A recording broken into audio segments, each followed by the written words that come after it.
मैं ये जानना चाहता हूँ कि जो धंधा होता है वो फेल क्यों हो जाता है। हर आदमी ये जानना चाहता है कि बिजनेस कामयाब कैसे होगा, बिजनेस तेज कैसे बढ़ेगा, बिजनेस में आगे कैसे बढ़ेंगे, प्रॉफिट कैसे कमाएंगे, एक्सपेंशन कैसे कम ज़्यादा करेंगे।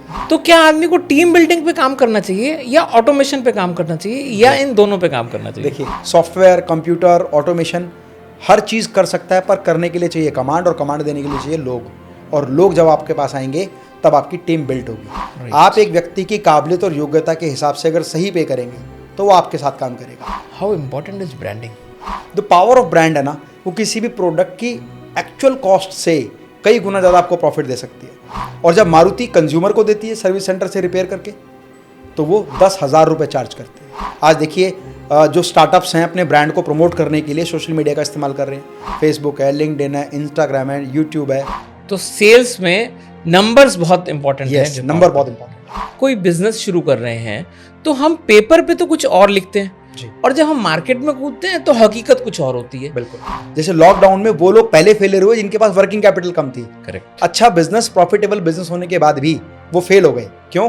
क्योंकि उनके पास सबसे पहले हम ये देखते हैं कि वो कोई बिजनेस अगर फेल हुआ है तो उसके फेल होने के पीछे कारण क्या है। सर, स्टार्टअप्स फंड कैसे रेज कर सकते हैं? आज गवर्नमेंट ऑफ इंडिया कई सारे स्टार्टअप्स को उनके प्रोडक्ट और उनको इनोवेशंस पर बहुत अच्छा फंड देती है। मैं ये पूछना चाहता हूँ सर, माइंडसेट बनाया कैसे जाता है? आज ज़्यादातर लोग जो सोशल मीडिया प्लेटफॉर्म्स पर स्पीकर्स की वीडियोस देखते हैं वो जानते हैं पावर ऑफ विजुअलाइजेशन क्या है। Driving deep with level next में आपका स्वागत है दोस्तों।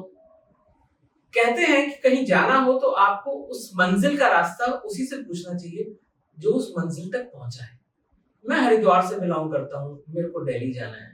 पूछूं मैं किसी उस हिमाचली से जिसका घर ऊपर पहाड़ों पे है और जिसे यही नहीं मालूम कि दिल्ली है किस तरफ, तो क्या मैं पहुंच पाऊंगा? आज का पॉडकास्ट हम ऐसे शख्सियत के साथ करने आए हैं जिन्होंने अपने आप को स्टैब्लिश किया है एक स्क्रैच से स्टार्ट किया और आज उनकी company is more than worth 200+ crore rupees.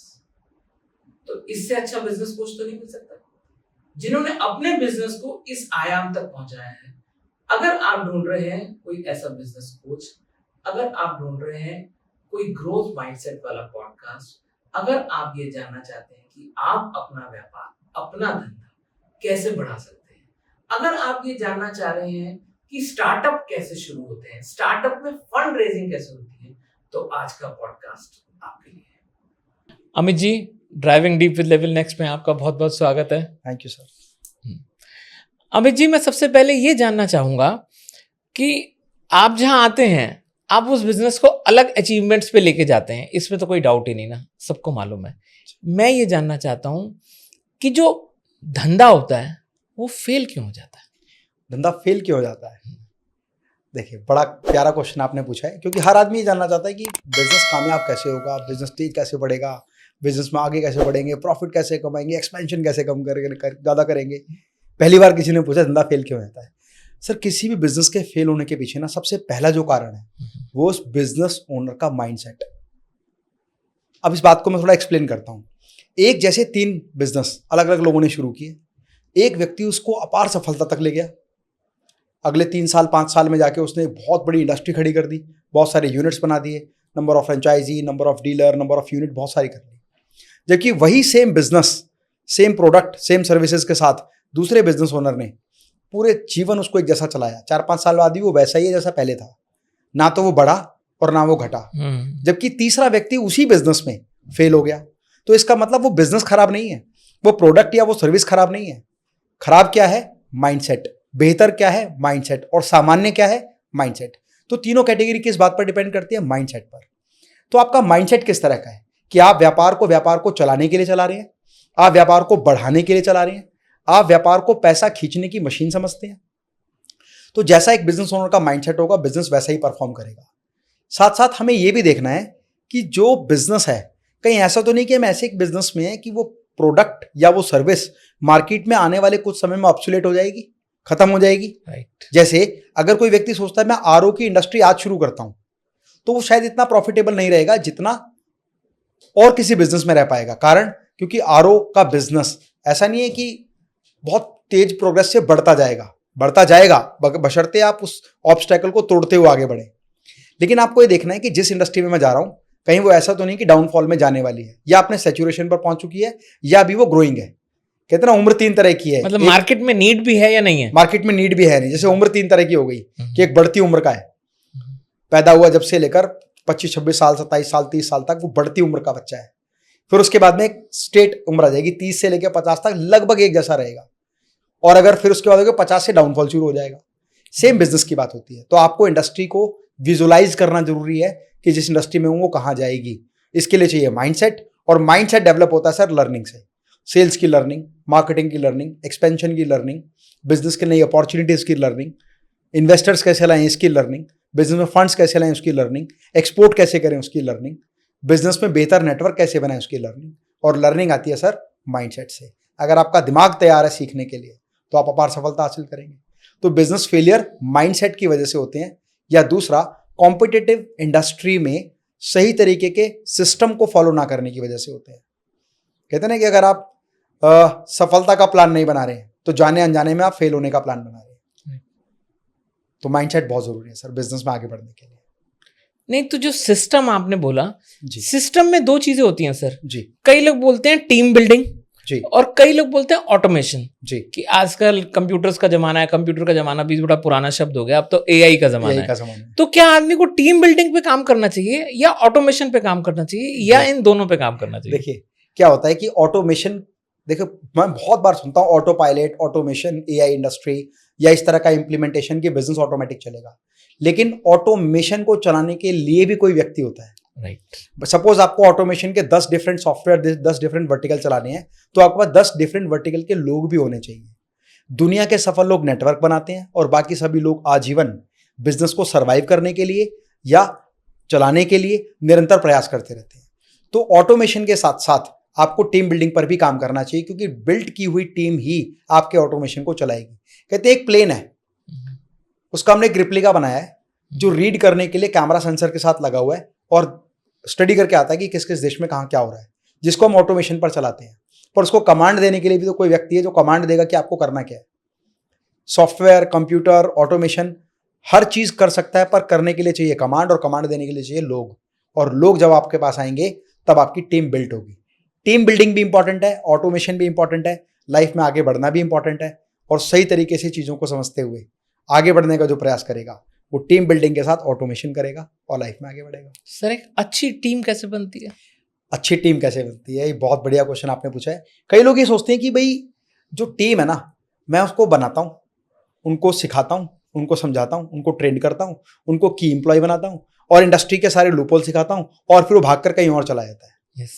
तो इस बात को पूरा करते हैं, कहाँ चला जाता है? कहीं और। तो वो कहीं किसकी जगह है? जो लोग दूसरे की क्षमताओं को समझते हैं और उसके हिसाब से उनको पैसे, मान सम्मान, प्रतिष्ठा या ग्रोथ की पॉसिबिलिटी देते हैं। अगर वो कहीं आपकी जगह है, वो कहीं जो वर्ल्ड है वो कहीं चला जाता है, वो कहीं कहाँ पर है? अगर आपके यहाँ पर है तो दूसरी इंडस्ट्रीज में सफल लोग माइंडसेट के साथ, ग्रोथ के साथ आपकी इंडस्ट्री में आएंगे और आपको कहीं आगे लेकर जाएंगे। तो सफल लोग नेटवर्क बनाने के साथ साथ लोगों को अपने साथ आगे बढ़ने की अपॉर्चुनिटी देते हैं। right. आप एक व्यक्ति की काबिलियत और योग्यता के हिसाब से अगर सही पे करेंगे तो वो आपके साथ काम करेगा।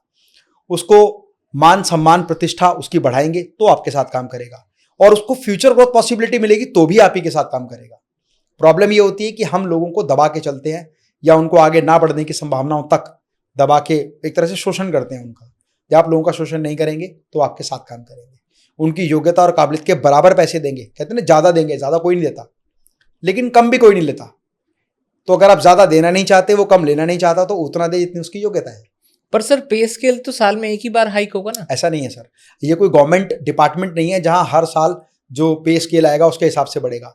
व्यक्ति को उसकी योग्यता और काबिलियत के हिसाब से उसको ग्रोथ देना एक ओनर की रिस्पॉन्सिबिलिटी बनती है।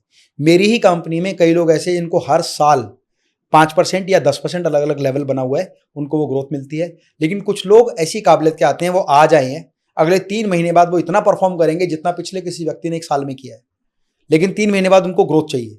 तो अगर हम उनको ग्रोथ नहीं देंगे तो वो सुविधाएं, वो काबिलियत अपनी किसी और को देंगे।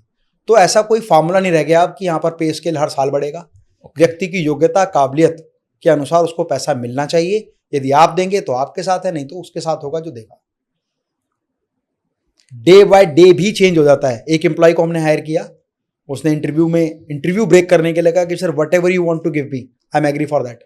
हमने कहा मिनिमम देते हैं, हम उसको 60,000 देते हैं। लेकिन जब उसने काम किया तो हमें पता लगा ये बंदा तो 1.5 लाख रुपए का है। तो within next 10 days we decided to raise the salary. हमने कहा नहीं, आपको हमने 60,000 में हायर किया था, but you are capable to get at least 90,000 per month. तो ही वॉज वेरी हैप्पी कि 10 दिन बाद ही मुझको 90,000 का ऑफर दिया, क्योंकि अगर मैं नहीं देता तो उसकी योग्यता और काबिलियत के आधार पर कोई और उसको ऑफर देता। राइट, है ना। ये माइंडसेट की बात आ गई ना, जो आपने कहा कि शोषण होता है। अब होता क्या है कि हम लोग कहते हैं यार हमें जो है लॉयल नहीं मिल रहा है एम्प्लॉय, लेकिन एक्चुअली तो हम ही उसके लिए लॉयल नहीं है। yes. हमें लग रहा है कि 60,000 में काम कर रहा है ना, कर रहा है जब तक कर रहा है तब तक करने दो। करेक्ट, बिल्कुल सही कह रहे हो। वो कहते हैं एक बार क्या हुआ कि कॉलेज की सबसे सुंदर लड़की एक बिल्कुल मतलब नॉर्मल लड़के के साथ घूम रही थी। तो किसी ने पूछा कि यार लंगूर के हाथ हूर लग गई थी। हाँ, मैंने एक बड़ा प्यारा डायलॉग बोला था। एक मेरे फ्रेंड थे, तो उनकी पर्सनैलिटी इस तरह की नहीं थी जिस तरह की गर्लफ्रेंड उनकी थी। तो मैंने कहा भाई बतासे तो मकोड़े ही खा रहे हैं। तो क्या था कि भाई उस लड़की से ये पूछा गया कि भाई आप इस कॉलेज की सबसे सुंदर लड़की हैं, मतलब आपके मुकाबले कोई लड़की स्टैंड नहीं करती इस यूनिवर्सिटी में ही पूरी, और आपका बॉयफ्रेंड ऐसा है। कह रही मैं क्या करूं, मुझसे ना मतलब हेजिटेट होने की वजह से लड़कों ने मुझे ऑफर ही नहीं किया, तो इसने मुझे ऑफर किया, मैंने एक्सेप्ट कर लिया। तो ये बड़ी प्रॉब्लम हो जाती है कि काबिलियत ज्यादा है लेकिन उसको मिल वो चीज नहीं रही है। तो बेहतर चीज मिलने के लिए जब हम उसको इंस्पायर करेंगे तो अपनी काबिलियत में इजाफा करेगा। और फिर वही बात आती है, माइंडसेट है ओनर का। प्रोग्रेसिव माइंडसेट के जो ओनर होते हैं, कोई व्यक्ति की योग्यता और काबिलियत के हिसाब से उनको रिवॉर्ड देते हैं। तो हम तो ऐसा करते हैं, इसलिए शायद हमारे पास टीम हमेशा बेहतर रहती है। और कोई हमारे क्लाइंट भी आते हैं ना, इंडस्ट्री में विजिट करते हैं, तो कुछ लोग कहते हैं इंडस्ट्री के अंदर मत घुसाया करो यार, वो आपके एम्प्लॉइज तोड़ के ले जाएगा। मैंने कहा ये हमारे पाले हुए साथी हैं, इनको अगर कोई ले जा सकता है और झेल सकता है तो ले जाए। ठीक बात है, बिल्कुल ठीक बात। तो उतना उसको कॉन्फिडेंस दें, उतना उसको वैल्यू दें, तो हमें डरने की बात ही नहीं है। बिल्कुल। कल भी मैं कहीं था तो वो कह रहे थे कि सर वो पूरा डेटा चला जाता है, ये चला जाता है, वो चला जाता है। पर आपने बहुत अच्छे से बताया कि एक्चुअली जाता क्यों है। आप अगर आपने उसे इतना काबिल कर दिया है और उसे मालूम है मेरे को कहीं और प्राइस हाइक मिल रहा है, अगर मैं यहाँ बोलूंगा मेरे को यहाँ भी मिल जाएगा, तो वो क्यों सोचेगा ऐसा। बहुत इंपॉर्टेंट बात। अच्छा सर, अब एक आज के जमाने में एक और बहुत फैशनेबल टर्म आ गया है, that is known as branding. जी, हाउ इंपॉर्टेंट इज ब्रांडिंग। देखिए ब्रांडिंग बहुत इंपॉर्टेंट है। कहते हैं ना कि अगर आप किसी चीज से प्रॉफिट कमाना चाहते हैं तो उसकी मैन्युफैक्चरिंग करने के साथ उसको प्रॉफिटेबिलिटी जोड़कर उसको सेल कीजिए तो आपको प्रॉफिट मिलेगा। और अगर आप उससे एक्स्ट्रा ऑर्डिनरी प्रॉफिट कमाना चाहते हैं तो सेल्स का नेटवर्क जनरेट कीजिए। लेकिन अगर आप प्रीमियम मार्जिन कमाना चाहते हैं तो ब्रांडिंग कीजिए। Brand, the power of brand है ना, वो किसी भी प्रोडक्ट की एक्चुअल कॉस्ट से कई गुना ज्यादा आपको प्रॉफिट दे सकती है। मैं इतने सारे मैन्युफैक्चरर से मिलता हूँ, मेरे रेगुलर ट्रेनिंग प्रोग्राम वर्कशॉप्स में तो आते ही आते हैं, पर मेरी इंडस्ट्री में भी बहुत सारे मैन्युफैक्चरर्स मिलते हैं मुझसे। तो एक बार एक मैन्युफैक्चरर बैठे हुए थे, हम बातचीत कर रहे थे। मैंने कहा आप क्या प्रोडक्ट बनाते हैं। उन्होंने कहा मारुति कंपनी के लिए जो उसकी फ्रंट लाइट होती है ना, हैलोजन लाइट होती है, आजकल तो वो प्रोजेक्टर लाइट आ रही है, हम वो लाइट की कैबिनेट बनाते हैं, बॉक्स बनाते हैं उसका, जो ग्लास का बॉक्स होता है। मैंने कहा अच्छा यार, तो मतलब आपकी कंपनी, आपका प्रोडक्ट तो मारुति में सब जगह चलता है। कह रहे हाँ सर, लेकिन हम मारुति के लिए बनाते हैं, उसमें हमारा कोई नाम नहीं है, कोई इसमें ब्रांड नहीं है। तो मैंने कहा मारुति डायरेक्ट आपका लगाता है। कहता नहीं, मारुति की एक सेकंड मार्केट होती है, मतलब एक तो हो गई मारुति के सर्विस सेंटर्स एंड मेन, और सेकंड मार्केट होती है जहां पर हमारा प्रोडक्ट जाता है, और जब कोई बाहर से सर्विस करवाता है तो वो लाइट लगाता है। ओके। तो मैंने कहा कभी आपने ऐसा नोटिस किया कि आपका प्रोडक्ट मारुति भी लगा रही है। कह रहे हाँ, हमारे कुछ ऐसे बड़े डीलर हैं जिनको हम माल देते हैं, वो अपनी ब्रांडिंग करते हैं और वो मटेरियल मारुति को सप्लाई करते हैं। जो लाइट हम उनको 700 रुपए की बना के देते हैं, वो हमें 650 रुपए की बनती है, हम 50 रुपए मार्जिन लेते हैं। और वही बंदा अपने ब्रांड के हिसाब से बनवाने के बाद जब मारुति को सप्लाई देता है तो वो 6,000 रुपए की देता है, और जब मारुति कंज्यूमर को देती है सर्विस सेंटर से रिपेयर करके तो वो 10,000 रुपए चार्ज करती है। प्रोडक्ट कितने का है? 650 रुपए की कॉस्ट का, 700 रुपए वो 50 मार्जिन ले रहा है, because he is a great manufacturer. वो इतना ग्रेट मैन्युफैक्चरर है कि ब्रांड के लिए मेटेरियल बना रहा है, पर उसका खुद का इतना ब्रांड नहीं है जितना उसका डीलर अपने ब्रांड से मेटेरियल बनवा के मारुति को 6,000 का सप्लाई कर रहा है। तो this is the power of branding. आज जितने बड़े ब्रांड्स की बात करेंगे उनमें से 90% ब्रांड खुद का मैन्युफैक्चरिंग सेटअप नहीं चलाते। बहुत सारे लोगों से मैं मिलता हूँ, बोलते हैं हम एडिडास के लिए शू बनाते हैं, हम बाटा के लिए शू बनाते हैं। हम रीबॉक की टी शर्ट्स बनाते हैं, हम नाइकी का ये प्रोडक्ट बनाते हैं, हम ये बनाते हैं, लेकिन क्या वो नाइकी के रेट पर उसको बेच पाते हैं? नहीं। तो पावर ऑफ ब्रांडिंग नाइकी जानता है, प्यूमा जानता है, एडिडास जानता है, बाटा जानता है, वो नहीं जानता है। जब तक आप ब्रांडिंग पर काम नहीं करेंगे आप एक प्रोडक्ट पर नॉमिनल मार्जिन कमाएंगे, लेकिन जब आप ब्रांडिंग पर काम करेंगे तो आप प्रीमियम मार्जिन कमाएंगे। तो जो लोग डायरेक्ट मैन्युफैक्चरर होने के बाद प्रीमियम पर काम करते हैं, ब्रांडिंग पर काम करते हैं, वो प्रीमियम मार्जिन कमाते हैं। तो इसीलिए पावर ऑफ ब्रांड जो व्यक्ति समझ जाएगा वो लाइफ में ज़्यादा आगे बढ़ेगा। सर ब्रांडिंग कैसे होती है? ब्रांडिंग कैसे होती है, मतलब कैसे होती ब्रांडिंग है? कितनी देखिए, इंपॉर्टेंट है branding आपने is the बता pow- दिया। Branding is like a power of imagination. एक व्यक्ति सोते उठते आते जाते खाते पीते इधर घूमते उधर घूमते पढ़ते लिखते कुछ भी देखे और आपका उस प्रोडक्ट का याद करते ही उसको आपका नाम याद आए, that is the power of branding. अब ब्रांडिंग करने के डिफरेंट मेथड है। जैसे आप डिजिटल प्लेटफॉर्म के जरिए ब्रांडिंग कर सकते हैं। आज देखिए जो स्टार्टअप्स हैं अपने ब्रांड को प्रमोट करने के लिए सोशल मीडिया का इस्तेमाल कर रहे हैं। फेसबुक है, लिंक्डइन है, इंस्टाग्राम है, यूट्यूब है, गूगल है, इन पे ऐड चलाकर अपनी इंफॉर्मेशन लोगों तक पहुंचाते हैं। Branding is like a hammering, कि कितनी बार अपने कंज्यूमर के दिमाग में आप एक जगह बना पाए, ताकि जैसे ही वो प्रोडक्ट सोचे तो सबसे पहले जो नाम याद आए वो आपका हो। जैसे मैं एक शब्द बोलता हूँ ऑडियंस के सामने भी आप देखेंगे, मैंने बोला मारुति, तो मारुति बोलते आपके मन में सबसे पहले क्या आएगा? Car, Maruti 800, Maruti Omni. कम लोग हैं जो कहेंगे मतलब मारुति मतलब भगवान हनुमान जी की माता जी है ना, हनुमान, या मारुति मतलब हवा, मारुति मतलब पवन। लेकिन सबसे पहले रिकॉल क्या करेगा? मारुति मतलब कार। तो ये है पावर ऑफ ब्रांडिंग। दो तरह के घी होते हैं, एक होता है देसी घी, एक होता है डालडा घी। आपने भी डालडा बोला नहीं, दो तरह के घी होते हैं, एक होता है देसी घी, होता है वनस्पति घी। तो वनस्पति घी बनाने वाली कंपनी ने डालडा ने जब उसको बनाया तो उसने वनस्पति घी नहीं बेचा, उसने कहा हम डालडा घी बेच रहे हैं, डालडा घी बेच रहे हैं, डालडा घी बेच रहे हैं। तो माइंड में रिकॉल हुआ कि घी दो तरह के होते हैं, वनस्पति घी को हम बोलते हैं डालडा घी। अब किसी को चाहिए रथ कंपनी का तो भी बोला रथ कंपनी का डालडा घी दे दो, हम लोग बोलेंगे वनस्पति घी दे दो। तो ये पावर ऑफ ब्रांडिंग है। इमेजिनेशन में ऑर्गेनिक ब्रांड क्रिएट कर देना कि आप जब भी उस चीज को याद करें तो आपको वही चीज याद आए, उसको हम ब्रांडिंग कहते हैं। ब्रांड बनाने के बहुत तरीके हैं। सोशल मीडिया प्लेटफॉर्म के जरिए बना सकते हैं, आप प्रिंट मीडिया के जरिए बना सकते हैं, आप टीवी एफएम रेडियो पर ब्रांड रिकॉल करके न्यूज़पेपर के जरिए ब्रांड बना सकते हैं, आप कोई स्टोरी टेलिंग के जरिए ब्रांड बना सकते हैं, आप अपना नेटवर्क, जरूरी नहीं कि आप एडवर्टीजमेंट करें, आप अगर 10,000 ब्रांड देखेंगे ना तो उसमें से 50 ब्रांड ऐसे होंगे जिनका एडवर्टीजमेंट आता होगा, लेकिन उसके बावजूद वो ब्रांड है। क्यों? क्योंकि उन्होंने अपना यूनिट का जो सेगमेंट है वो इतना बड़ा किया। आप नंबर ऑफ शोरूम बना के ब्रांड बना सकते हैं, आप डीलर नेटवर्क से बना सकते हैं, आप एक्सपोर्ट करके ब्रांड बना सकते हैं, या आप ब्रांड बनाकर ये सब काम कर सकते हैं। तो ब्रांडिंग के लिए जरूरी है आपके नाम की इंफॉर्मेशन लोगों तक पहुंचना, उनके माइंड में रिकॉल करना, और रिकॉल करने के बाद जब भी उसको उस प्रोडक्ट की जरूरत पड़े तो वो सबसे पहले आपका नाम याद करे। That is called branding.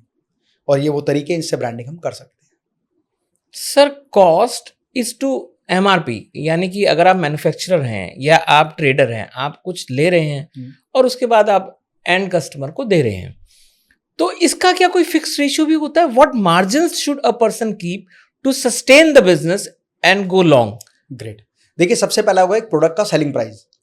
मैं मान लेता हूं ये घड़ी है और इसका मार्केट में सेलिंग प्राइस 10,000 रुपए है, तो 10,000 एक सेलिंग प्राइस है कि इस तरह के सिमिलर प्रोडक्ट 10,000 के आसपास बिकने चाहिए, क्योंकि ये एक पर्टिकुलर ब्रांड का वॉच है।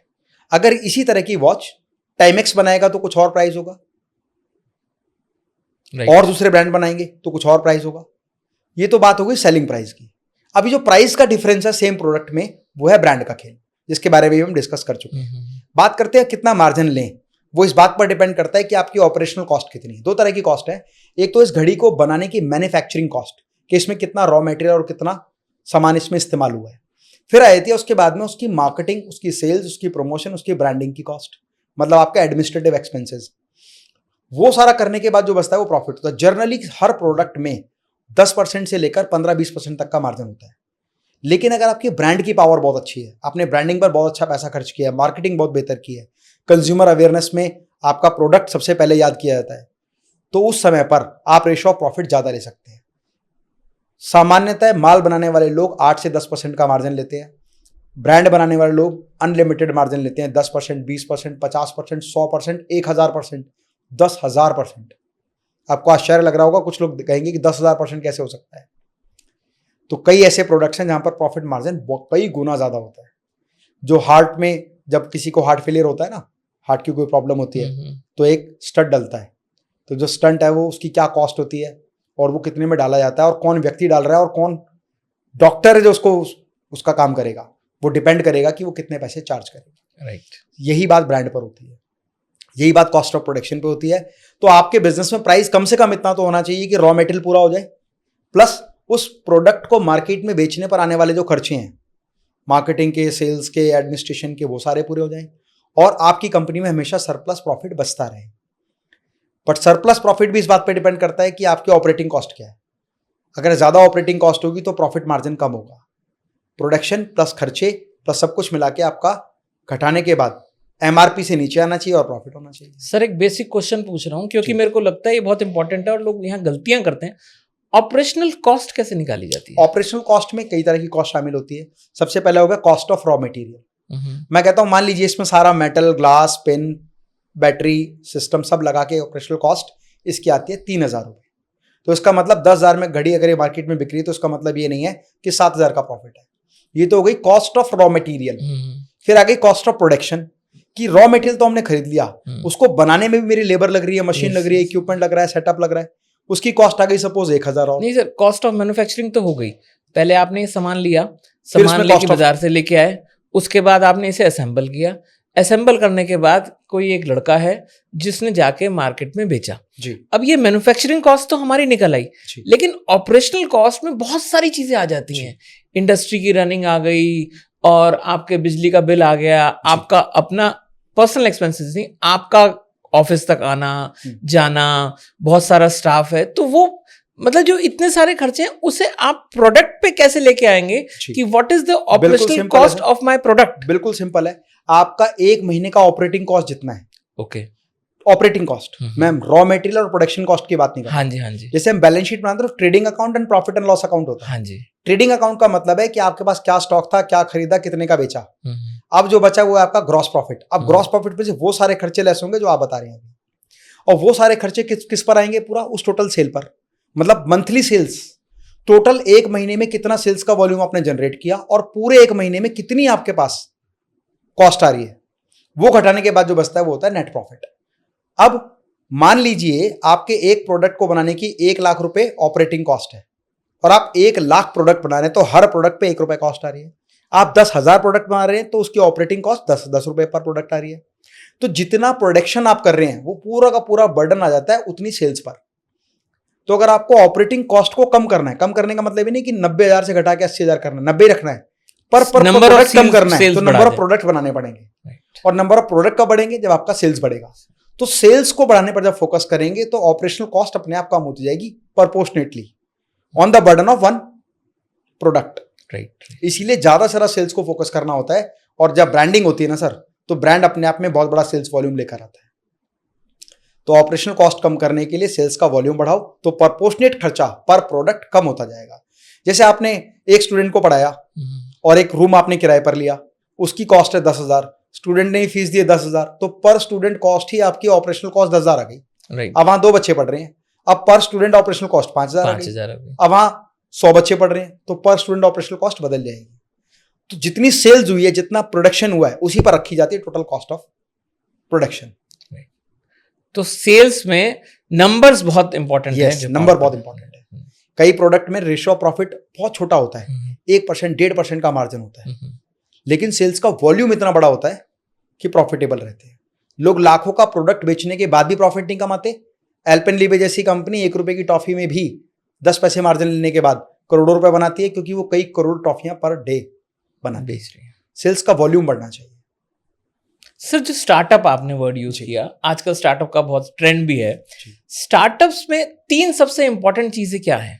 ग्रेट। स्टार्टअप में सबसे पहली जो चीज है, जो व्यक्ति उस स्टार्टअप को करने जा रहा है, ओनर ऑफ द स्टार्टअप या जिसको हम एंटरप्रेन्योर बोलते हैं, उसका माइंडसेट, कि वो किस माइंडसेट के साथ बिजनेस को शुरू कर रहा है। दूसरा फंड्स। एक स्टार्टअप के पास सबसे बड़ा जो ऑब्स्टेकल होता है वो फंड्स को लेकर होता है कि उसके पास फंड्स अवेलेबल नहीं है।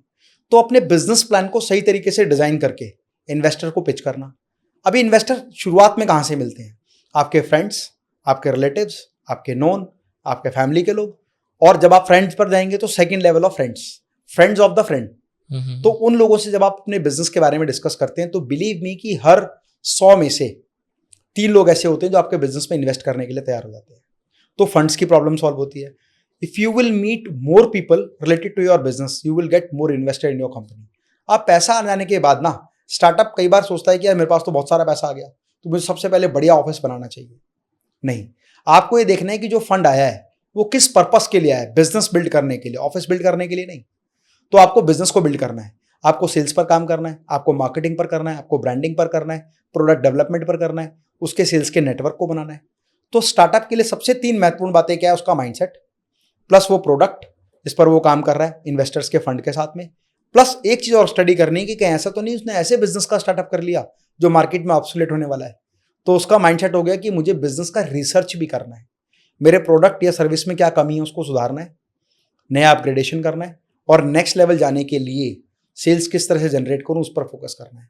ये एडमिनिस्ट्रेटिव ऑफिस, लग्जरी चीज़ें, गाड़ियाँ, ये सब बहुत दूर की चीज़ें हैं। जब आप एक बहुत अच्छे लेवल पर पहुंच जाए और आपके पास सरप्लस उतना हो कि जितना इन्वेस्टमेंट आपके पास आपके इन्वेस्टर से आया है, तो वो समय होगा जब आपको अपने शो ऑफ और अपने एक्सपेंशन के लिए लग्जरी चीज़ों पर जाना है। तो माइंडसेट बहुत इंपॉर्टेंट है, फंड्स की सिक्योरिटी बहुत इंपॉर्टेंट है, प्रोडक्ट का रिसर्च एंड डेवलपमेंट बहुत इंपॉर्टेंट है। Management of fund is very important. Yes. और मैं एक बात और बोलूंगा कि आप बहुत कम शब्दों में उसकी बहुत गहराई तक पहुंच जाते हैं। जब आप एक आंसर दे रहे होते तो मेरे अगले 3 क्वेश्चंस के आंसर अपने आप मिल जाते हैं। तो सर, जो स्टार्टअप्स हैं फिर फेल क्यों होते हैं इतने सारे स्टार्टअप्स? स्टार्टअप के फेल होने के पीछे सबसे बड़ा जो कारण है वो यही है कि वो राइट प्लानिंग नहीं करता। कहते हैं ना कि अगर आपको, मान लीजिए आप जैसे यहाँ से हरिद्वार रहते हैं, अगर मैंने लक्ष्य हरिद्वार जाने का बनाया है तो ये बात पक्की है कि मैं हरिद्वार जाऊंगा, लेकिन इस बात की गारंटी नहीं है कि मैं कितने समय में पहुंचूंगा। कई बार क्या होता है कि हम अपना लक्ष्य तो बनाते हैं पर समय बद्धता नहीं देते, टाइम बाउंडेशन नहीं देते। अगर आपको टाइम बाउंड हो जाए कि मुझे हरिद्वार यहाँ से 5 घंटे में पहुंचना है, तो आप अपनी कार की स्पीड उसके अकॉर्डिंग करेंगे कि मुझे 60 की स्पीड से जाऊंगा तो 5 घंटे में पहुंच जाऊंगा।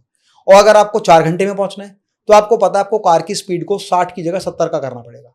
अगर आपको 3 घंटे में पहुंचना है तो आपको 80 की स्पीड से जाना पड़ेगा। 2 घंटे में पहुंचना है तो 90 की स्पीड से जाना पड़ेगा। मतलब आपको आपके गंतव्य स्थान का लक्ष्य भी पता है, समय भी पता है। सेम एज स्टार्टअप में हमें ये पता होना चाहिए कि हमारा road map of sale generation कितना है। अगर उतनी ही सेल 2 साल में जनरेट की जितनी 1 साल में करनी चाहिए थी तो ऑपरेटिंग कॉस्ट तो सेम रहने वाली है। राइट। 1 लाख रुपए महीना खर्चा होने का मतलब साल में 12 लाख रुपए खर्च होंगे। आपकी जितनी सेल्स आनी चाहिए थी उतनी नहीं आई, वो 2 साल में आई, तो 2 साल की सेल्स में आपने 24 लाख रुपए खर्च कर लिए। तो समय के हिसाब से रोड मैप प्लान बनाना कि क्या सेल्स वॉल्यूम जनरेट करना है, क्या कॉस्ट आने वाली है, क्या क्या मेरे खर्चे होने वाले हैं, और उस पैसे को मैं कैसे इन्वेस्ट करने वाला हूं। फेल होने के पीछे सबसे बड़ा कारण है फेलियर ऑफ प्लानिंग। अगर प्लान फेल हो गया तो स्टार्टअप 100% फेल होगा। और कई बार क्या होता है, हमारे पास प्लान बी नहीं होता। अगर ये सेल्स स्ट्रेटेजी नहीं चली तो मेरी अगली सेल्स स्ट्रेटेजी क्या होगी, है ना। कुछ लोग रिटेल को फोकस कर रहे हैं लेकिन उन्होंने मार्केट रिसर्च नहीं किया कि मेरा बायर कहां पर है, उसकी बाइंग कैपेसिटी क्या है। जैसे जब हमने मॉड्यूलर किचन का बिजनेस शुरू किया तो शुरुआत के कुछ ही दिनों में हमें ये समझ में आया मेरा जो प्रोडक्ट है वो लेडीज के लिए, मॉड्यूलर किचन लेडीज ले रही है, लेकिन जेन्युइनली उसका जो डिसीजन मेकर है वो जेंट्स है, क्योंकि बजट उसके हाथ में है। तो मुझे दोनों को इन्फ्लुएंस करना है, लेडी को प्रोडक्ट पसंद आना चाहिए और जेंट्स को बजट पसंद आना चाहिए। तो हमें थोड़ा सा समय लगा, 3 महीने का समय लगा कि हम ये समझ पाए कि इसका डिसीजन मेकर कौन है। तीसरी बात, मार्केट रिसर्च। अगर हमारी मार्केट रिसर्च सही नहीं है तो हम लोकल एडवर्टीजमेंट कर रहे हैं सोसाइटीज में, सभी जगह पर, तो ये देखो कि 100 में से कितने घर रिनोवेशन पे जा रहे हैं, बहुत कम। लेकिन जहां पर नया कंस्ट्रक्शन हो रहा है वहां 100 के 100 घर नए बन रहे हैं। तो मेरी मार्केट कहां होनी चाहिए, जहां नया डेवलपमेंट हो रहा है। अब इसका रिसोर्स क्या है कि मेरे को अगर किचन का ऑर्डर मिलेगा तो या तो एंड यूजर खुद देगा, या कोई बिल्डर बनाएगा, या आर्किटेक्ट के थ्रू डील हो रही होगी। तो मैंने रिसर्च करके पता किया कि जब मैं डायरेक्ट क्लाइंट को अप्रोच करता हूं तो कहता है मकान तो बिल्डर बना रहा है, इसके डिजाइन तो आर्किटेक्ट कर रहा है, इसको तो इंटीरियर डिजाइनर बना रहा है। तो इसका मतलब मैं गलत जगह पर जा रहा हूं। मुझे बाकी 3 पैरामीटर पर और पहुंचना, आर्किटेक्ट, इंटीरियर डिजाइनर और बिल्डर। तो मार्केट रिसर्च आपको बताएगी कि आपका राइट टारगेटेड ऑडियंस कहां है।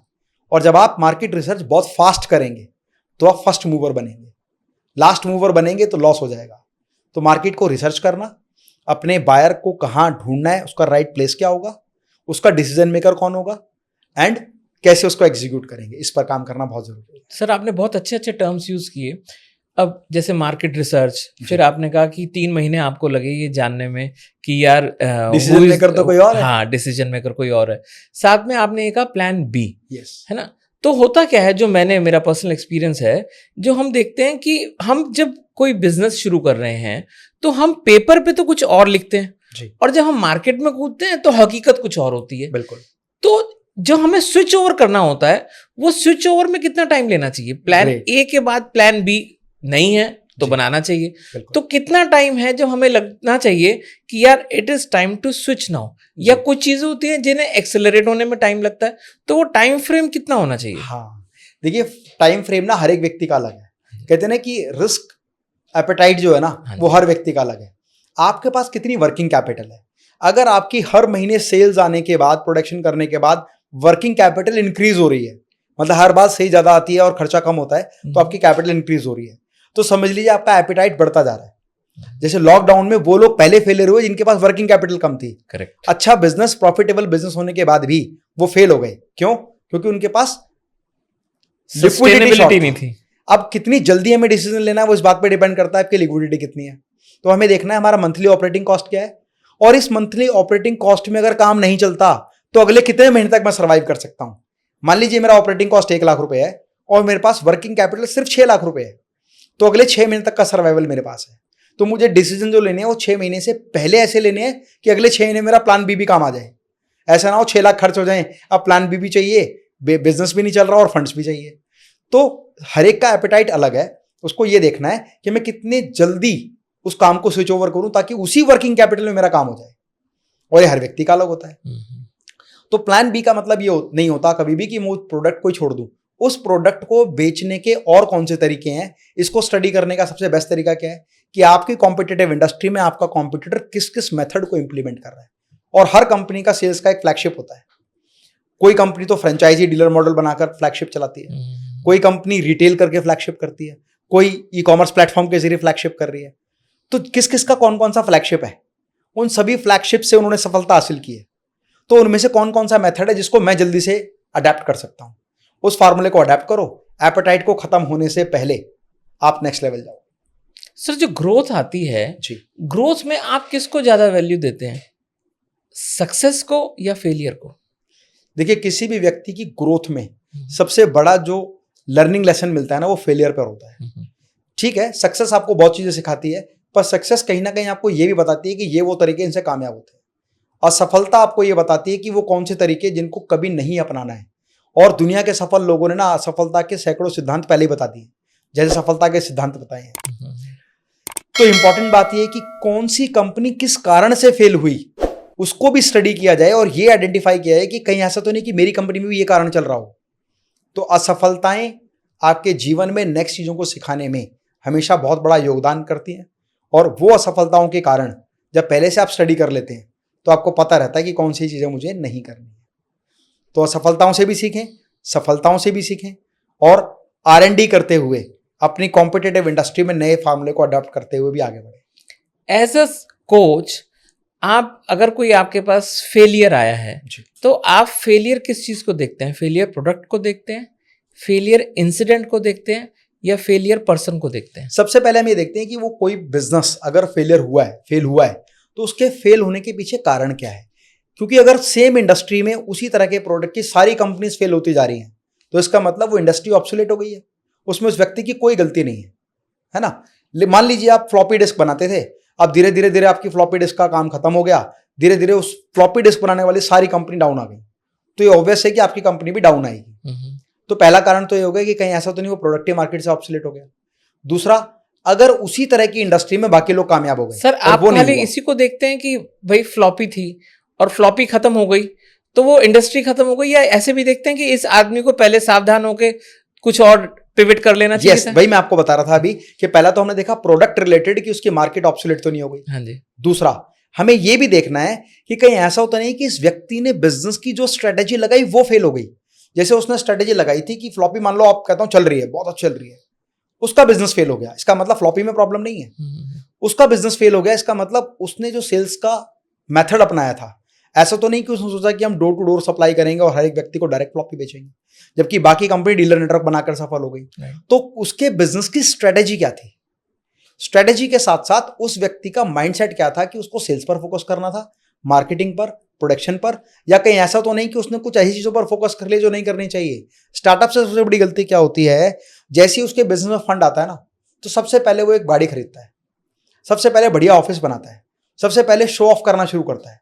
लेकिन जो कोर बिजनेस ओनर है ना, आप मारवाड़ी बिजनेस ओनर को देखोगे ना, तो अगर आपको लगेगा ये व्यक्ति यार 1 करोड़ का तो होगा, तो वो 8 से 10 करोड़ का निकलेगा। हाँ, ठीक है। एक स्टार्टअप के ऑफिस में आप जाओगे ना, आपको वाओ यार, मेरे हिसाब से कम ये 5 करोड़ का होना चाहिए बंदा, पता लगेगा वो 50 लाख का है।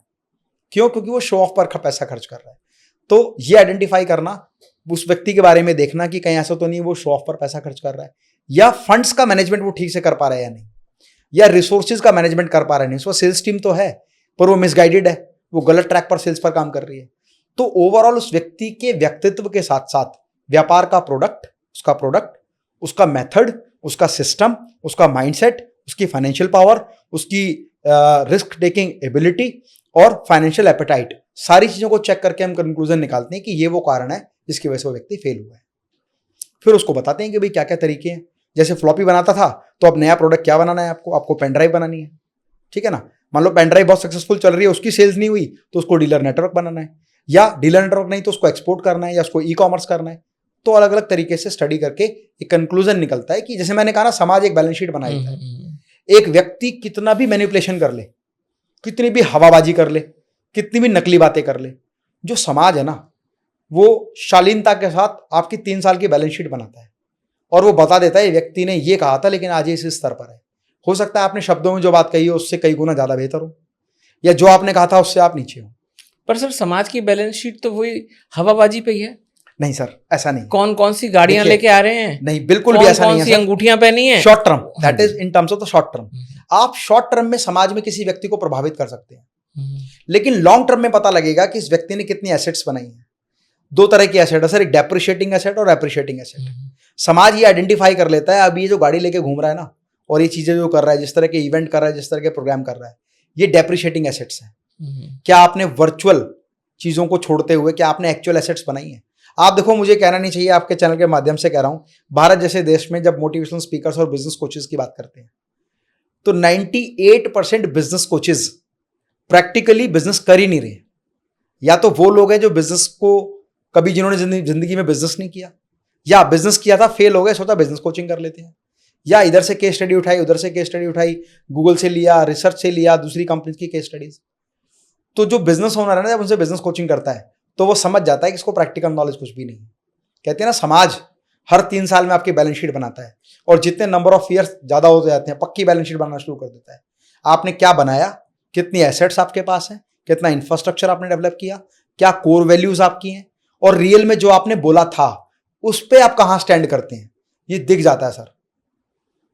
तो ये कहने की बात है कि गाड़ियां, ये चीजें दिखती हैं, इनसे कोर वैल्यू बनती है, इनसे कभी कोर वैल्यू नहीं बनती।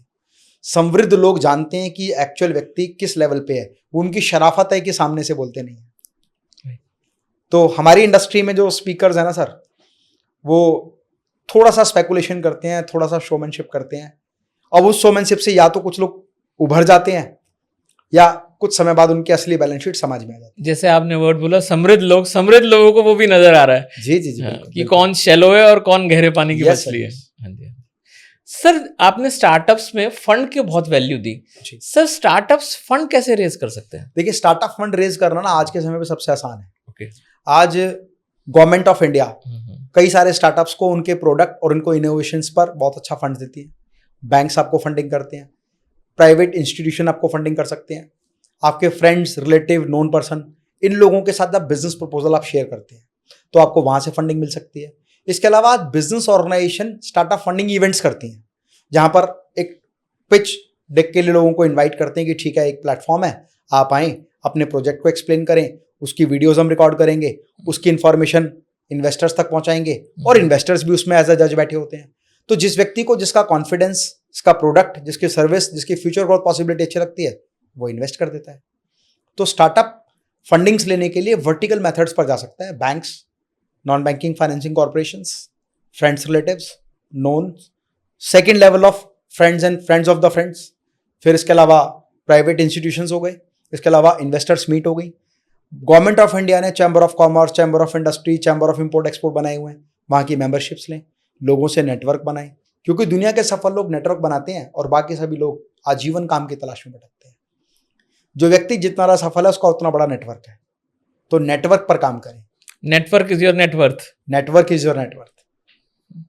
सर, डेस्टिनी का कितना बड़ा रोल है? डेस्टिनी का बहुत बड़ा रोल है। कौन व्यक्ति कब कहाँ किससे मिला उससे डिसाइड होगा कि भविष्य में वो कहाँ जाने वाला है। कहते हैं ना कि ये बहुत बहुत कॉमन डायलॉग है कि आपके जो सराउंडिंग लोग हैं उनसे डिसाइड होगा कि आप किस लेवल पर हैं। ये इस बात का प्रत्यक्ष प्रमाण है कि आप भविष्य में कहाँ होंगे, वो इस बात पर निर्भर करता है कि वर्तमान में आपके पास कौन लोग हैं। कहते हैं 5 लोगों का समूह ऐसा होना चाहिए जो आपसे काबिलियत में सभी ज्यादा हों, राइट, ताकि आप नेक्स्ट लेवल पर जब जाएं तो वहां पर पहुंचे। और ये इस बात का प्रत्यक्ष प्रमाण है कि आज आप जहां भी हैं वो इस बात का प्रमाण है कि पिछले 5 वर्षों से आप किस तरह के लोगों के साथ थे। मेरा, जैसे मैंने बताया, कोचिंग इंस्टीट्यूट, क्योंकि मेरे पास सारे सराउंडिंग लोग कोचिंग इंस्टीट्यूट के टीचर्स थे। कोई मैथ्स पढ़ाता है, कोई इकोनॉमिक्स, कोई इंग्लिश, कोई हिंदी, कोई केमिस्ट्री, कोई बायो, सारे टीचर्स लोग थे हम लोग। लेकिन सर्कल चेंज करना बड़ा इंपॉर्टेंट है। मेरे साथ सर्कल में टेक्निकल एजुकेशन के लोग आए, मेरे साथ जेटकिंग के इंस्टीट्यूट के ओनर आए, DICS के ओनर आए और काफ़ी सारे इंस्टीट्यूट्स का ओनर आए। तो मुझे पता लगा खाली एकेडमिक कोचिंग नहीं है, टेक्निकल एजुकेशन भी कोचिंग है। तो हम लोग mobile, laptop, computer repairing courses में आ गए। फिर जब और आगे बढ़े तो हम लोग PhD chamber of commerce, chamber of industry, chamber of import export में जाने लगे। तो हमें पता लगा यही जीवन नहीं है, इंडस्ट्री भी एक जीवन है। तो रिस्क टेकिंग एबिलिटी अगर आपके अंदर है तो आप नेक्स्ट चीज़ में जाने का प्रयास करेंगे, और जब नेक्स्ट चीज़ में जाएंगे तो नेक्स्ट अपॉर्चुनिटीज मिलेंगी। तो इस तरीके से जीवन में लगातार अपना सर्कल चेंज करते रहें। चेंज करके मतलब इंप्रूव करते रहें। ऐसा नहीं है पुराना छोड़ो, पीछे छोड़ और आगे दौड़, वो कभी नहीं होना चाहिए। पीछे के अच्छे लोगों को भी साथ में रखें और नए लोगों का चयन करना शुरू करें। कहते हैं ना, जब किस्मत साथ देती है ना सर, डेस्टिनी साथ देती है, तो स्वर्ण द्वार खुलते हैं।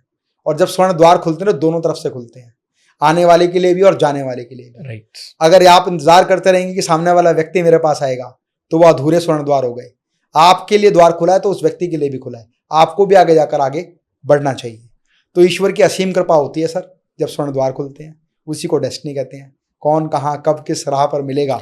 ऐसा कोई संस्मरण आपको याद आ रहा है कि छोटा सा इंसिडेंट हुआ, लेकिन जिसे बोलते हैं ना ब्लेसिंग इन डिस्गाइज, कि वो छोटा सा इंसिडेंट तो छोटा था लेकिन उसने जीवन बदल दिया। मेरे साथ तो सर हर बार हुआ। सोचो ना, एक कोचिंग टीचर टेक्निकल एजुकेशन में आया, टेक्निकल एजुकेशन वाला फ्रेंचाइजी बिजनेस में आया, फ्रेंचाइजी बिजनेस वाले ने मॉड्यूलर किचन की इंडस्ट्री लगाई, मॉड्यूलर किचन की इंडस्ट्री से लिफ्ट एलिवेटर की इंडस्ट्री लगाई, वहां से फिर गवर्नमेंट के साथ, DMRC, रेलवे, एयरपोर्ट के साथ काम किया। तो कोई ना कोई तो टकराया था ना। जब मैं ट्यूशन पढ़ाया करता था तो मेरी नंबर ऑफ ब्रांचेस बनने लगी, तो मेरे साथ एक प्रॉब्लम आई कि मैंने मोबाइल फोन लिया, मोबाइल फोन खराब हो गया, सेकेंड हैंड फोन लिया था। तो ठीक कराने के लिए जिस इंजीनियर के पास में गया, उसने मुझसे 2000 रुपये ले लिया सर, और 5 मिनट में ठीक करके दे दिया। तो मेरे माइंड में एक क्वेश्चन आया, यार हम 1 महीना ट्यूशन पढ़ाते हैं, तब हमें 1500 रुपये मिलते हैं एक बच्चे से, इसने 5 मिनट में 2000 ले लिए। तो यहाँ अब क्या होता है, टर्निंग पॉइंट्स ना बहुत जगह आते हैं, बशर्ते आप उस टर्निंग पॉइंट को देखते हो टर्न लेते हैं या नहीं लेते। राइट। तो मेरे माइंड में आया, यार मैं अगर इससे सीख लूं तो 10 मिनट में मैं भी 1500 रुपए का कोई रिपेयर कर सकता हूं। तो मैंने उससे पूछा कितने पैसे कमाता है, कहता 30,000 रुपये महीने। मैंने कहा मैं तेरे को 30 और दूंगा, तू हाफ डे में या आफ्टरनून में मुझे सिखा। उसने मुझे सिखाया तो टर्निंग पॉइंट आया। मैंने कहा ये मैंने सीखा है तो मैं, एक टीचर मोबाइल रिपेयरिंग का काम नहीं करेगा, पर एक टीचर मोबाइल रिपेयरिंग का इंस्टीट्यूट तो खोल सकता है। राइट। मैंने उसका सिलेबस डिजाइन किया। गवर्नमेंट ऑफ इंडिया का TRTC, tool room and training centre होता है, जहां कंप्यूटर का कोर्स कराते हैं। 1999 की बात कर रहा हूं। मैंने वहां पर कोर्स किया, मोबाइल रिपेयरिंग सीख लिया, और कोर्स का सिलेबस मुझे वहां से मिल गया। उस सिलेबस के माध्यम से मैंने अपने ही इंस्टीट्यूट में टेक्निकल एजुकेशन शुरू कर दिया, क्योंकि कोचिंग में मार्च, अप्रैल, मई, जून, जुलाई खाली होता है। तो 5 महीने मैंने मोबाइल रिपेयरिंग कोर्स सिखाया, मेरा बैच बन गया, तो मैंने फ्रेंचाइजी करना शुरू किया। करते करते करते पूरे इंडिया में मैंने 60 फ्रेंचाइजी इंस्टीट्यूट बनाए टेक्निकल एजुकेशन के। ओह वाह। फिर मेरे एक फ्रेंड ने कहा कि यार मेरे फादर ना इलेक्शन लड़ रहे हैं PhD चैम्बर ऑफ कॉमर्स का, तो भाई तुम मेंबर बन जाओ। अच्छा। अब तुम मेंबर बन जाओगे तो मेरे पापा को एक वोट मिल जाएगा। कई बार लोग सोचते हैं इसमें मेरा क्या फायदा। मैंने कहा यार मेरे दोस्त के पापा का तो फायदा है, उसने मुझसे 15,000 रुपये फीस ली, मुझे मेंबर बना दिया PhD चैम्बर ऑफ कॉमर्स का, जस्ट बिकॉज ऑफ कि मैं उसको इलेक्शन जब हो तो उसको वोट दे दूं। जब इलेक्शन हुआ तो सारे इंडस्ट्रियलिस्ट आए, मैं ट्यूशन टीचर और टेक्निकल एजुकेशन का बंदा, सब इंट्रोडक्शन दे रहे, नमस्कार मैं ABC कंपनी, मेरा ये टर्नओवर, मेरा ये बिजनेस, मेरी ये इंडस्ट्री, मेरी ये फैक्ट्री, मेरा ये एक्सपोर्ट। मैं खड़ा हुआ जी मेरा कोचिंग इंस्टीट्यूट टेक्निकल एजुकेशन, तो मेरी तरफ देखने लगे। तो डेस्टिनी कैसे चेंज होती है, किसी की मेंबरशिप एक वोट के लिए मुझे चैम्बर ऑफ कॉमर्स ले गए, तो मुझे लगा यार इंडस्ट्री लगाते हैं, टर्निंग पॉइंट आता है। तो वैसे लोग मेरे सर्कल में आए ना सर, तो धीरे धीरे करके मैंने बिजनेस पे काम किया। अब बिजनेस क्या करें, सोच तो रहे हैं बिजनेस करना है, तो PhD चैम्बर ऑफ कॉमर्स का एक ट्रिप जा रहा था जर्मनी। अच्छा, सोचो ना टीचर का वहां क्या काम इंडस्ट्रियलिस्ट के बीच। ठीक बात है। So I decided to go to the Germany. मेरे घुमाएंगे यार, कुछ नहीं होगा तो इस बिजनेस ओनर के बीच में तो रहेंगे। मैं वहां जर्मनी गया, वहां पूरे कॉर्पोरेट्स में हम घूमे, तो एक लाइन मुझे समझ में आई कि भारत में स्टील का फ्यूचर है। मैंने वर्कशॉप्स अटेंड की, जो इंडस्ट्रियलिस्ट की वर्कशॉप्स थी, जो स्पीचेस थी, कॉन्फ्रेंसेस थी, तो उसमें एक ही लाइन मुझे समझ में आई कि स्टील का भविष्य भारत में है।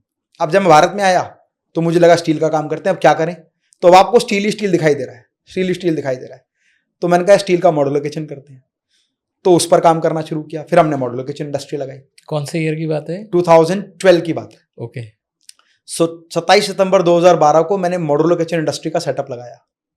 और जब सेटअप लगाया तो ऑब्स्टेकल, मैंने कहा था ना, अभी पता लगा कि मुझे हम प्रोडक्ट लेडीज के लिए बना रहे हैं, पर डिसीजन मेकर तो जेंट्स है, और 90% केसेस में जेंट्स भी नहीं है, उसका बिल्डर है। राइट। मतलब वो इंडिविजुअल नहीं है, और जहां बल्क बाइंग हो रही है, जहां मैं गलत जगह मार्केटिंग कर रहा हूँ, और जहां बल्क बाइंग भी हो रही है, तो मेरा ऑब्स्टेकल माइंडसेट चेंज हुआ। फिर जब हमने इंडस्ट्री लगाई ना, तो हमें समझ में आया हमारी मशीन तो और भी चीज बना सकती है। भाई एक लेजर कटिंग मशीन है, CNC मशीन है, ऑटोमेटेड प्लांट है, खाली किचन थोड़ी, जो कहोगे मेजर मशीन वो बनाएगी। तो हमने सोचा क्या करें।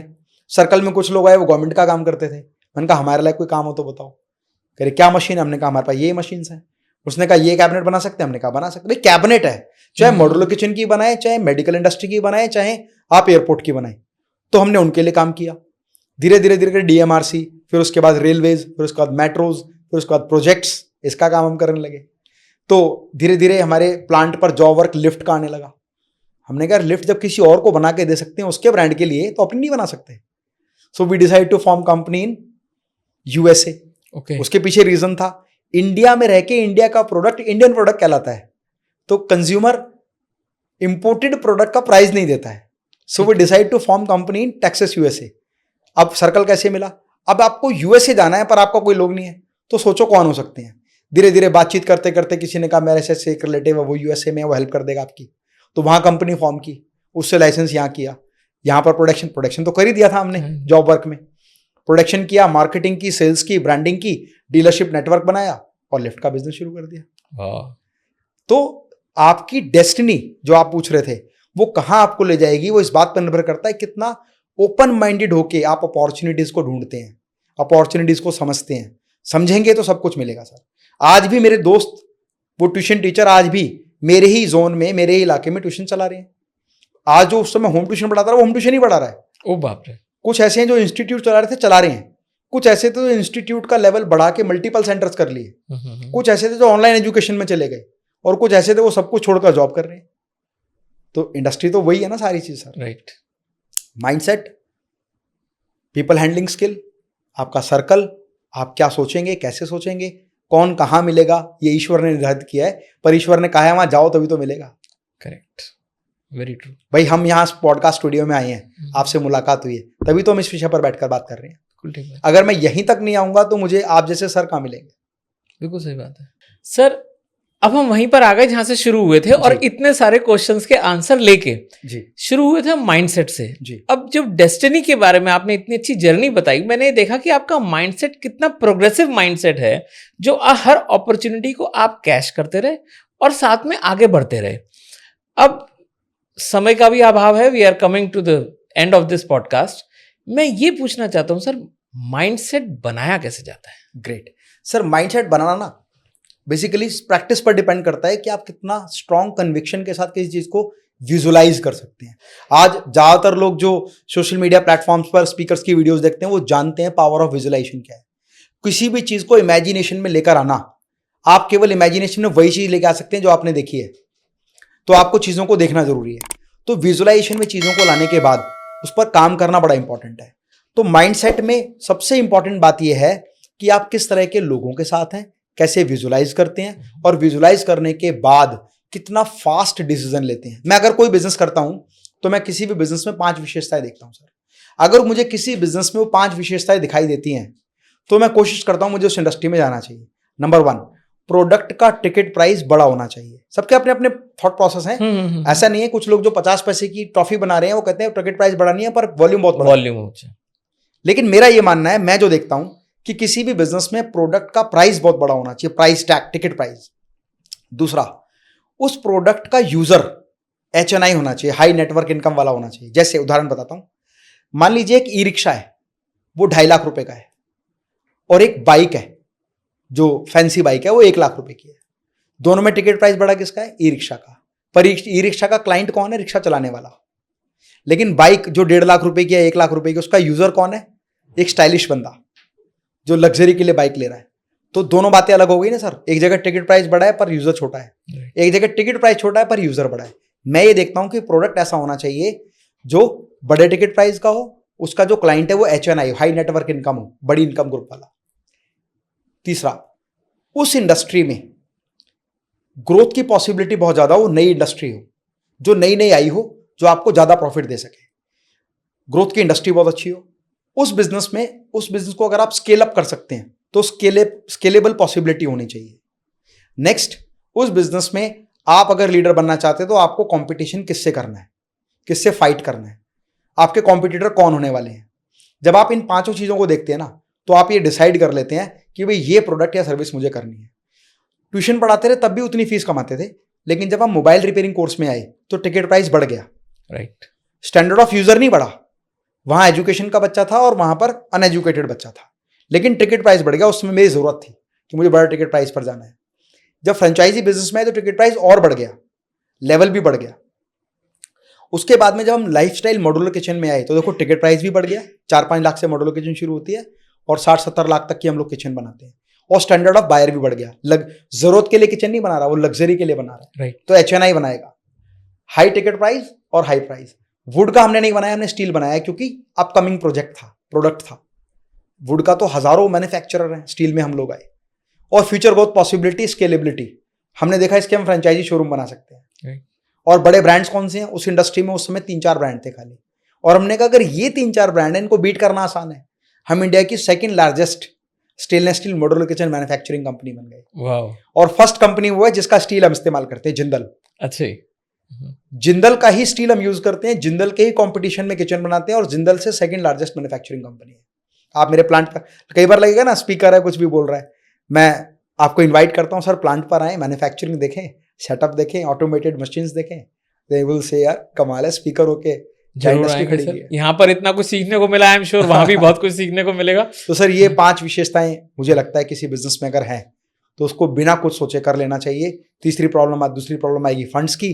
तो अगर आपको इन्वेस्टर से मिलने के तरीके पता है, आपको प्रपोजल बताने के तरीके पता है, आप अपनी बात को कन्विक्शन के साथ, well confidence with research investor के सामने रख सकते हैं तो वो इन्वेस्ट करने के लिए तैयार होंगे। आज बड़े बड़े स्टेक होल्डर मेरी company Metas overseas limited with more than 9 stakeholders in company, more than 60 shareholders। अब हम लोग IPO की तैयारी कर रहे हैं। तो धीरे धीरे करके वो लोग मिलते जाएंगे, आगे बढ़ते चले जाएंगे। मजा आया सर, बहुत मजा आया और बहुत कुछ सीखने को मिला। Thank you so much. I am very very thankful to you and to your audience. और एक प्यारी सी बात कह के अपनी वाणी को विराम दूंगा कि फिर सब मन माफिक होगा,